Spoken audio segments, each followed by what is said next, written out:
नमस्कार दोस्तों, स्वागत है आपका study for public service commission में। फाइनली आरआरबी के द्वारा जो है टीचिंग और नॉन टीचिंग की पोस्ट का जो है नोटिफिकेशन रिलीज कर दिया गया है, जिसको आप आइसोलेटेड कैटेगरी यानी कि मिनिस्ट्रियल एंड आइसोलेटेड कैटेगरी के रूप में इस नोटिफिकेशन को जानते हैं।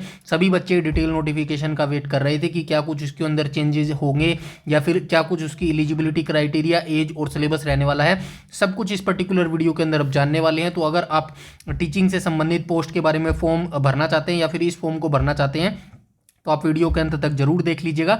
एवरीथिंग डिटेल जो है मैं यहाँ पे आपको देने वाला हूँ, जैसे कि एज हो गई, एजुकेशन क्वालिफिकेशन हो गई, सिलेबस हो गया, सिलेक्शन प्रोसीजर हो गया, एवरीथिंग डिटेल हम यहाँ पे जानने वाले हैं। तो चलिए स्टार्ट कर लेते हैं बिना किसी टाइम वेस्ट के। तो सबसे पहले यहाँ पे आप देख लेना, डिटेल सेंट्रलाइज्ड नोटिस है ये, CN नंबर है यहाँ पे 7/2024। उसके बाद हम आगे चलते हैं और यहाँ पे देखते हुए चलते हैं। यहाँ पे आप देख भी सकते हैं recruitment of various ministerial and isolated category इन पोस्टों को जो है बोला जाता है। उसके बाद हम आगे आ जाते हैं, यहाँ पे देख लेना यहाँ पे क्या लिखा गया है। CN नंबर है 7/2024 और इम्पोर्टेंट डेट की बात करें तो यहाँ पे देख लेना, opening dates time of online registration. आपके जो फॉर्म है कब से स्टार्ट हो जाएंगे, 7 जनवरी 2025, यानी कि कल से इसके ऑनलाइन फॉर्म स्टार्ट हो जाएंगे। और क्लोजिंग डेट, लास्ट डेट क्या रखी गई है, 6 फरवरी 2025 जो है इसकी लास्ट डेट रखी गई है। 1 महीने का जो है समय आपको यहाँ पे दिया गया है। Date of application, fees payment करने की जो लास्ट डेट है वो यहाँ पे देख लेना,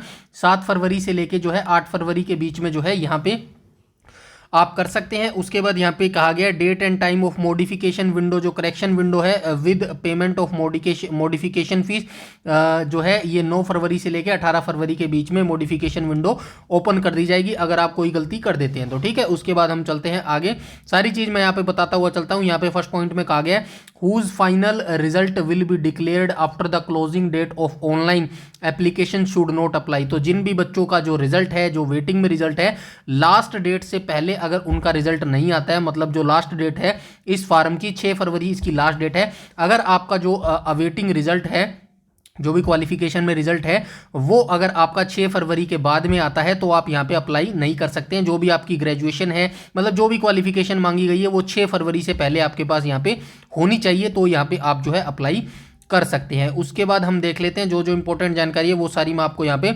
बताता हुआ चलूंगा। यहाँ पे स्टेजेस ऑफ एग्जाम के बारे में बताया गया, there shall be a single stage computer based test. तो सिंगल स्टेज आपका कंप्यूटर बेस्ड एग्जाम होगा, followed by translation test, TT performance test, PT teaching skill test as applicable and document verification होगा, medical examination होगा। RRB reserve the right to conduct CBT single और multi stage. मतलब ये बताया गया भाई RRB के पास राइट है, मतलब मल्टीपल जो एग्जाम्स है वो भी कंडक्ट करवा सकता है। वैसे इसके अंदर सिंगल ही एग्जाम अभी तक इसके अंदर होता आया है।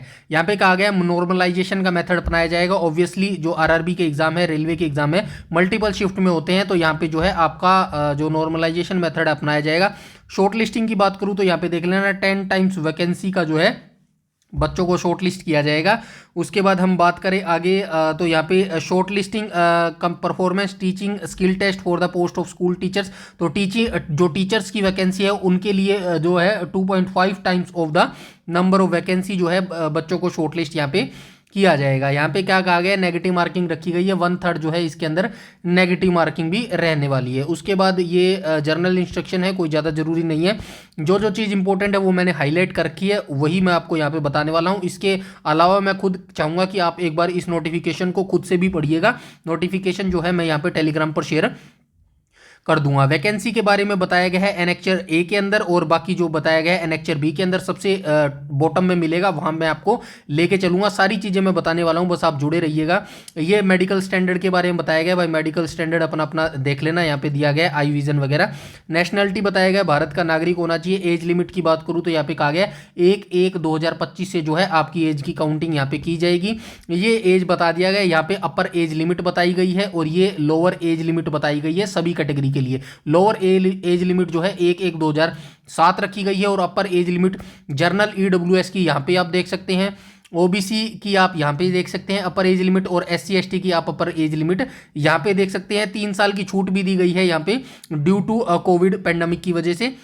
वैसे जो है 18 से 33 साल जो है यहाँ पे आप देख सकते हैं, ठीक है। 3 साल की यहाँ पे छूट अब दे दी गई है, ठीक है। आगे चलते हैं। उसके बाद ये SC ST को ये एज रिलैक्सेशन मिलता है भाई। वैसे ही सब कुछ मिलेगा नॉर्मली, जो आप RRB रेलवे के अंदर फॉर्म आपने कभी तो भरा ही होगा, सेम चीज़ें रखी गई है, कोई चीज़ यहाँ पे नहीं रखी गई है। जो भी एज है आपकी 3 साल का एज रिलैक्सेशन दे दिया गया है ड्यू टू कोविड की वजह से। उसके बाद एजुकेशन क्वालिफिकेशन मैंने बताया एनेक्चर ए के अंदर दी गई है, वहाँ पे मैं आपको बताऊंगा 6 फरवरी 2025 से पहले आपकी सभी एजुकेशन क्वालिफिकेशन कंप्लीट हो जानी चाहिए। और यहाँ पे बताया गया अवेटिंग रिजल्ट, जिसका अवेटिंग है रिजल्ट का वेट कर रहा है, अगर 6 फरवरी से पहले आपका रिजल्ट नहीं आता है तो वो अप्लाई यहाँ पे नहीं कर सकता। एग्जामिनेशन फीस की बात करूँ तो यहाँ पे देख लेना, फॉर ऑल कैंडिडेट की जो फीस है यहाँ पे 500 रुपये लगेंगे, 400 रुपये जो आप एग्जाम दे के आएंगे उसके बाद रिफंड कर दिया जाएगा। और for PWD female transgender ex serviceman बच्चे जो हैं वो 250 रुपये आपको पे करने पड़ेंगे, और ये 250 के 250 आपको मिल जाएंगे जब आप जो है स्टेज 1 का एग्जाम दे के आएंगे। ये यहाँ पे चीज़ जो है लिखी भी हुई है, ठीक है। उसके बाद ऑनलाइन पेमेंट आपको यहाँ पे करनी पड़ेगी, रुपए card, credit card, debit card जो भी आप यूज करते हैं उससे जो है आप अपनी पेमेंट जो है सक्सेसफुली कर पाएंगे। उसके बाद हम आ जाएंगे आगे और देख लेते हैं यहाँ पे क्या कुछ बताया गया है। ये यहाँ पे क्या कहा गया है ये यहाँ पे देख लेते हैं। ये थर्ड पॉइंट में कहा गया है the question paper single stage CBT will be 90 minutes. तो जो सिंगल स्टेज आपका होगा CBT होगा क्वेश्चन पेपर, उसमें 90 मिनट आपको दिए जाएंगे और 100 क्वेश्चन आपसे पूछे जाएंगे। 120 मिनट्स जो PWBD कैंडिडेट होंगे उनको दिए जाएंगे। यहाँ पे कहा गया है question shall be objective, MCQ type आपसे क्वेश्चन पूछे जाएंगे। और ये जो रहने वाला है किस सब्जेक्ट से पूछे जाएंगे, तो ये प्रोफेशनल एबिलिटी से जो है 50 क्वेश्चन पूछे जाएंगे। फॉर एग्जांपल जैसे आप टीचिंग का फॉर्म भरते हैं, PGT का फॉर्म भरते हैं, उसके अंदर जो टीचिंग स्किल्स से होंगे, टीचर से संबंधित जो है वो 50 क्वेश्चन पूछे जाएंगे। जर्नल अवेयरनेस GK GS से 15 क्वेश्चन पूछे जाएंगे। रीजनिंग से आपसे 15 क्वेश्चन, मैथमेटिक्स से 10 क्वेश्चन, जनरल साइंस से 10 क्वेश्चन, टोटल जो है ऐसे आपसे 100 क्वेश्चन पूछे जाएंगे। यहाँ पे मार्क्स जो है दिए गए हैं, 100 क्वेश्चन पूछे जाएंगे आपके, 100 मार्क्स के रहने वाले हैं। नेगेटिव मार्किंग भी यहाँ पे रखी गई है, देख लेना 1/3 जो है नेगेटिव मार्किंग रखी गई है, 1/3 थोड़ी सी ज़्यादा हो जाती है। ये मैथ के टॉपिक्स दिए गए हैं, यहाँ पे आराम से बैठ के आप पढ़ लीजिएगा।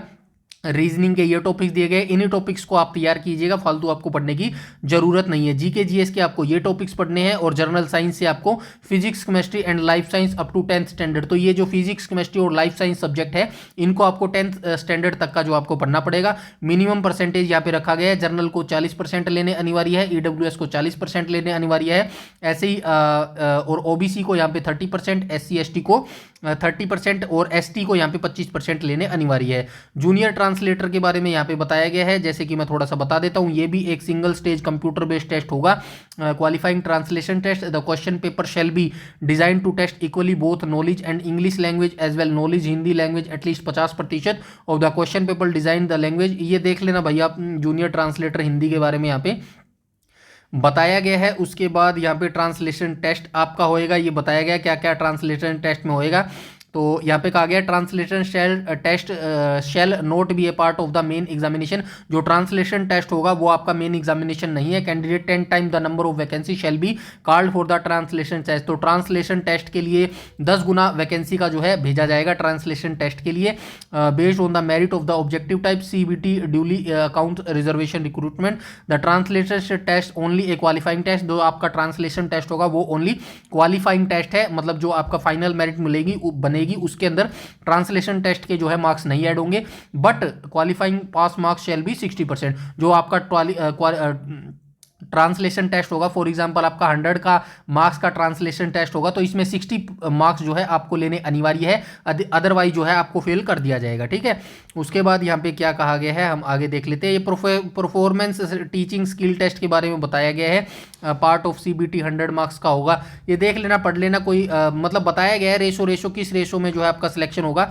Teaching skill test in the ratio of 85 और 15, मतलब ये बताया गया भाई जो आपको फाइनल मेरिट लिस्ट बनेगी टीचिंग स्किल टेस्ट और जो है CBT के बेस पर बनेगी। 85 मार्क्स आपके CBT के और 15 मार्क्स जो है आपके जो टीचिंग स्किल टेस्ट है उसको जोड़कर बनेगी। सेम ये प्रोसेस यहाँ पे बताया गया है, ठीक है। इसको भी आप देख लीजिएगा, बाकी कोई दिक्कत आती है तो आप कमेंट सेक्शन में बता देना, मैं आपकी जो प्रॉब्लम है वो सोल्व कर दूंगा। ये RRB बताई गई है, किसी भी एक RRB से जो है आप अपना फॉर्म को फिलअप कर सकते हैं। उसके बाद हम आ जाते हैं आगे, अब हम चलते हैं डायरेक्ट नंबर ऑफ वैकेंसी और इनकी एजुकेशन क्वालिफिकेशन देख लेते हैं, क्या कुछ जो है इनकी एजुकेशन क्वालिफिकेशन रहने वाली है। उससे पहले मैं आपको ये भी बता दूंगा किस टॉपिक से कितने क्वेश्चन पूछे जाने वाले हैं।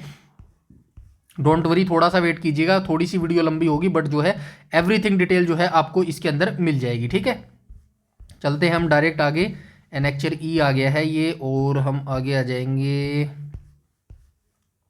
ये आ गया।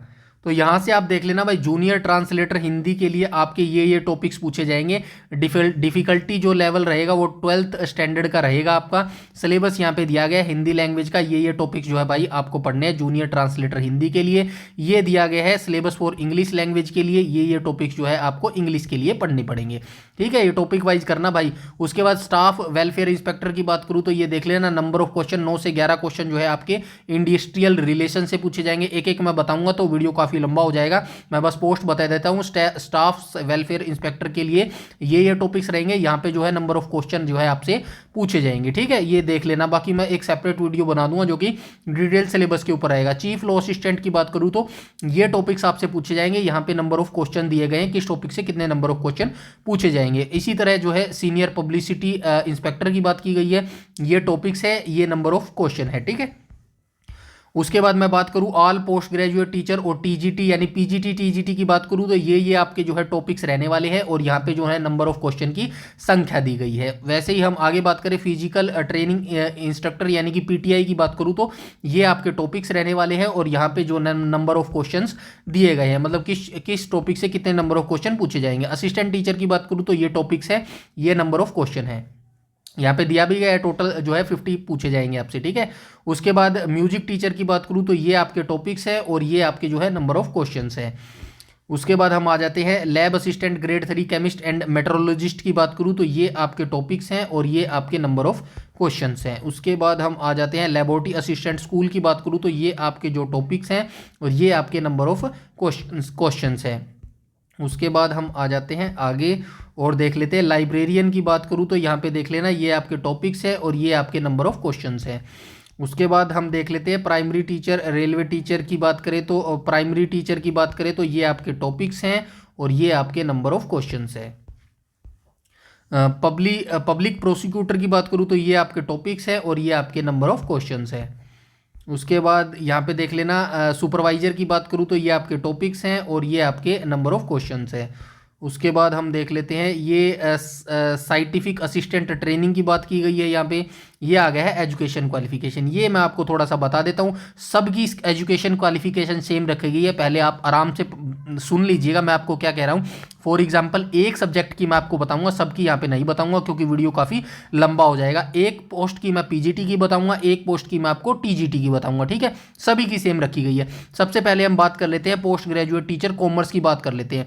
सबसे पहले हम पीजीटी की बात कर लेते हैं। भाई पीजीटी के लिए आपको क्या क्वालिफिकेशन होनी चाहिए, तो यहाँ पे ए पॉइंट में क्या कहा गया, master degree from a recognised university with at least 50% mark in aggregate commerce. तो ये बताया गया भाई मास्टर डिग्री आपकी होनी चाहिए रिकॉग्नाइज्ड यूनिवर्सिटी से, 50% मार्क्स आपके होनी चाहिए मास्टर डिग्री के अंदर एग्रीगेट इन कॉमर्स के अंदर। However holder degree M Com in applied business economics shall not be eligible. तो ये देख लेना भाई, M Com in applied business economics shall not eligible, आप जो है एलिजिबल यहाँ पे नहीं है। ठीक है, सेकंड जो है भाई आपके पास बीएड की डिग्री होनी चाहिए, और थर्ड जो है proficiency in teaching in Hindi और इंग्लिश मीडियम, मतलब हिंदी और इंग्लिश मीडियम में आपको पढ़ाने की नॉलेज होना चाहिए। मोटा मोटा मैं आपको बताऊं तो भाई यहाँ पे देख लेना, पीजीटी की मैं यहाँ पे आपको लिख के बता देता हूँ क्या जो है आपको एजुकेशन क्वालिफिकेशन चाहिए। तो आपको जो है पोस्ट ग्रेजुएशन चाहिए भाई आपको।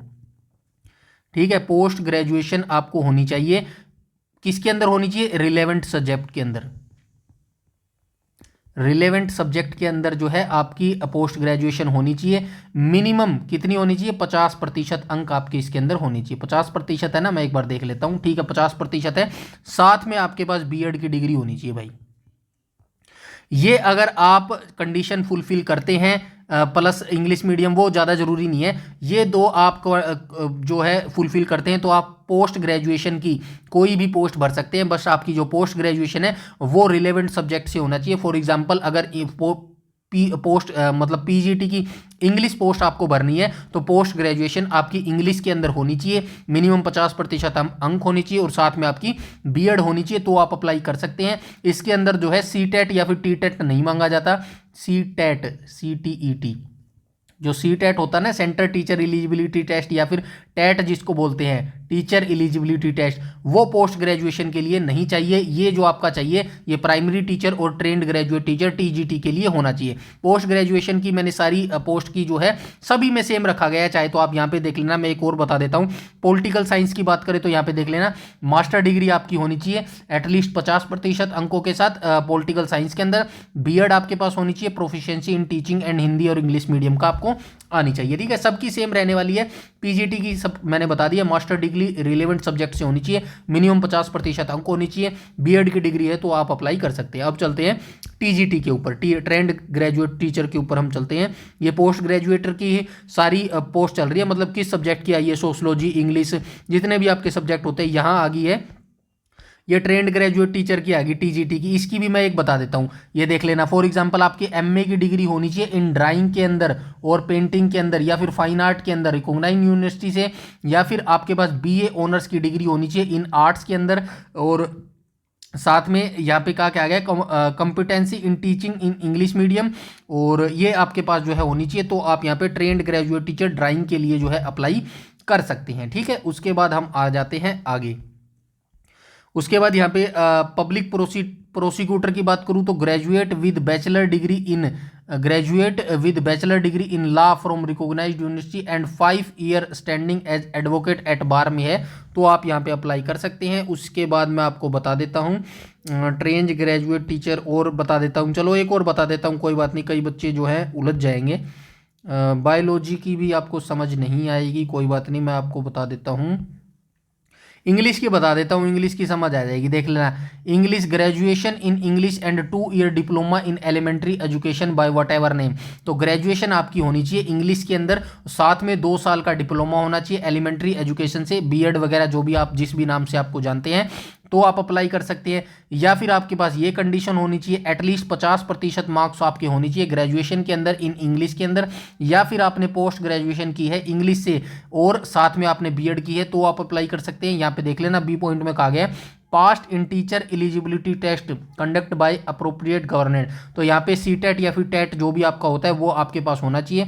और यहाँ पे टीचिंग इंग्लिश मीडियम का जो है आप पढ़ाने की आपको नॉलेज होनी चाहिए। टीजीटी की भी सेम रखी गई है, सभी पोस्ट की आप मैंने आपको बता दिया है। उसके बाद हम देख लेते हैं और पोस्ट जो मिनिस्ट्रियल के अंदर आती है। यहाँ पे म्यूजिक की है, म्यूजिक की भी देख लेना भाई, थोड़ा सा बता देता हूँ म्यूजिक के लिए। या तो आपने बीए की डिग्री की हो विद म्यूजिक से at one of the subject recognise, या फिर आपके पास ये होना चाहिए 12th क्लास पास होने चाहिए equivalent with any one of the following, तो ये देख लेना भाई, संगीत वगैरह ये जो गायन वगैरह है यहाँ पे ये दिया गया है, ठीक है। उसके बाद हम आगे आ जाते हैं और देख लेते हैं यहाँ पे, ये कंप्यूटर साइंस की है भाई, कंप्यूटर साइंस देख लेना। टीजीटी के अंदर कंप्यूटर साइंस बीसीए वाले बच्चे भर सकते हैं, बीसीए जिस भी बच्चे ने की है वो यहाँ पे भर सकता है, काफ़ी अच्छी पोस्ट है और सैलरी वगैरह काफ़ी अच्छी रहती है, तो बीसीए वाले बच्चे इस पोस्ट को जरूर भरना भाई। कंप्यूटर वाले बहुत बच्चे यहाँ पे जो है वेट करते रहते हैं। इसमें कंप्यूटर वाले में बीएड भी मांगी है क्या, ये देख लेता हूँ एक बार मैं। तो कंप्यूटर साइंस के लिए भाई यहाँ पे क्या कहा गया है, बैचलर डिग्री आपके पास होनी चाहिए computer science BCA recognised university, या फिर आपके पास होनी चाहिए graduation in computer science from a recognised university, या फिर बीई बीटेक कंप्यूटर साइंस, या फिर आपके पास ये होनी चाहिए, मैं देख लेता हूँ बस, वो जो बीएड मांगी गई है नहीं मांगी गई भाई, बिना बीएड के भी अप्लाई कर सकते हैं कंप्यूटर साइंस वाले बच्चे, ठीक है। ये आप देख लेना, ये स्पेशल पोस्ट होती हैं, इनके अंदर बीएड नहीं मांगी जाती, ठीक है। उसके बाद हम आ जाते हैं आगे, और ये हिस्ट्री की है, हिस्ट्री वाले भी आप देख लेना। ये जूनियर ट्रांसलेटर हिंदी वाले देख लेना भाई, आपकी एजुकेशन क्वालिफिकेशन मास्टर डिग्री आपके पास होनी चाहिए रिकॉग्नाइज्ड यूनिवर्सिटी इक्विवेलेंट हिंदी या फिर इंग्लिश विद इंग्लिश और Hindi as compulsory of elective subject, तो ये देख लेना मास्टर डिग्री आपकी होनी चाहिए। हिंदी के अंदर आपने मास्टर डिग्री की है तो एक इंग्लिश सब्जेक्ट आपके पास होना चाहिए, और हिंदी में की है तो वो अपोजिट में दिया गया है, ठीक है, ये आप देख लेना। उसके बाद हम बात करें स्टाफ वेलफेयर के बारे में, यहाँ पे दिया गया है भाई इंस्पेक्टर वाले graduation plus any one of the following qualification, graduation के साथ इनमें से कोई एक आपके पास होनी चाहिए तो आप अप्लाई कर सकते हैं। लाइब्रेरियन की बात करूँ तो bachelor of library science 4 year course आपके पास होना चाहिए, या फिर graduation with professional qualification diploma in librarianship में आपके पास होना चाहिए। म्यूजिक टीचर की बात करूँ तो बीए की डिग्री आपके पास होनी चाहिए विद म्यूजिक के अंदर as one of the subject from a recognised university, या फिर आपके पास ये डिग्री होनी चाहिए तो आप अप्लाई कर सकते हैं, ठीक है। ये सारा मैंने बता दिया भाई, फिर भी अगर आपको कुछ डाउट हो तो पूछ लेना भाई, ये सारी सेम रखी गई है क्वालिफिकेशन, ठीक है।